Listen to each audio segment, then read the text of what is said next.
Rapat pleno penentuan nasib Dharma Kun masih digelar di kantor KPU DKI Jakarta.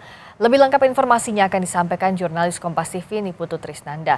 Putu, soal dugaan pencatutan KTP, apa sudah ada rekomendasi dari Bawaslu soal calon independen di DKI Jakarta ini? Ya, sampai dengan saat ini mungkin memang sudah ada rekomendasinya, tapi belum disampaikan kepada publik karena rapat pleno di KPUD DKI Jakarta ini berlangsung secara tertutup. Tadi dimulai sekitar jam 5 sore, Friska, dan ini juga masih berlangsung pembahasannya bagaimana kemudian KPU ini mendengarkan rekomendasi dari Bawaslu sebagai pihak yang berwenang untuk menentukan apakah ada pelanggaran dalam proses pemilu, dalam hal ini adalah Pilkada DKI Jakarta dengan pembahasan soal dugaan pencatutan NIK atau KTP beberapa pihak yang menyangkut nama Bacagub dan Bacawagub independen, yakni Dharma Kun yang saat ini juga masih berada di ruangan begitu ya. Tapi kalau satu yang kita tunggu tentu saja selain rekomendasinya adalah sikap dari KPU sendiri. Kalau kita belajar bagaimana Pilpres kemarin berjalan, Friska, tentu saja yang menjadi sorotan adalah bagaimana publik ini bisa mengakses informasi, bagaimana kemudian situs-situs yang dimiliki oleh penyelenggara pemilu ini juga menjadi penting untuk bekerja secara baik, juga transparan, karena itu adalah tolak ukur dari proses jalannya pemilu.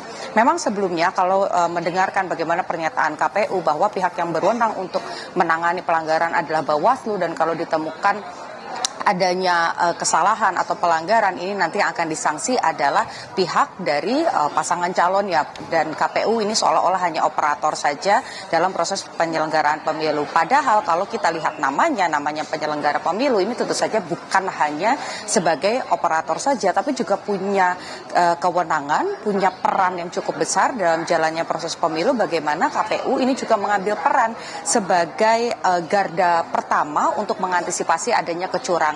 Misalnya saja kalau lihat dari pernyataan KPU sebelumnya yang menyebut nanti akan ditinjau, kemudian sudah beberapa NIK yang ini tidak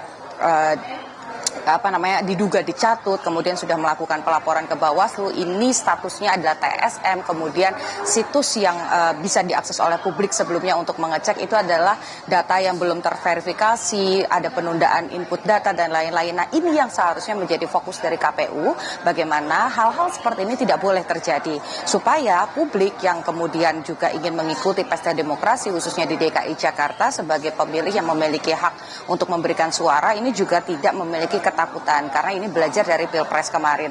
Kita masih menunggu, Friska, bagaimana nanti hasil dari rekomendasi Bawaslu, kemudian juga keputusan dan tentu saja nasib dari pasangan Dharma dan juga Kun Wardana yang saat ini masih ikut dalam rapat pleno seperti apa nanti. Tapi jangan sampai kesalahan-kesalahan minor seperti tertundanya menginput data atau proses verifikasi informasi juga yang tidak langsung disampaikan ke publik secara transparan ini menjadi celah dari kecurangan dalam proses politik di Pilkada DKI Jakarta. Kita nantikan, Friska, bagaimana nanti hasilnya sesaat lagi, karena kalau tadi kita lihat mulai pada jam 5 sore ini sudah berlangsung kurang lebih 1 jam, semoga tidak membutuhkan waktu yang lama, karena kalau melihat bagaimana pernyataan dari Bawaslu sudah melakukan juga rekomendasi, kemudian beberapa pihak juga sudah datang ke Bawaslu untuk mengadukan dugaan pencatutan NIK tadi. Friska.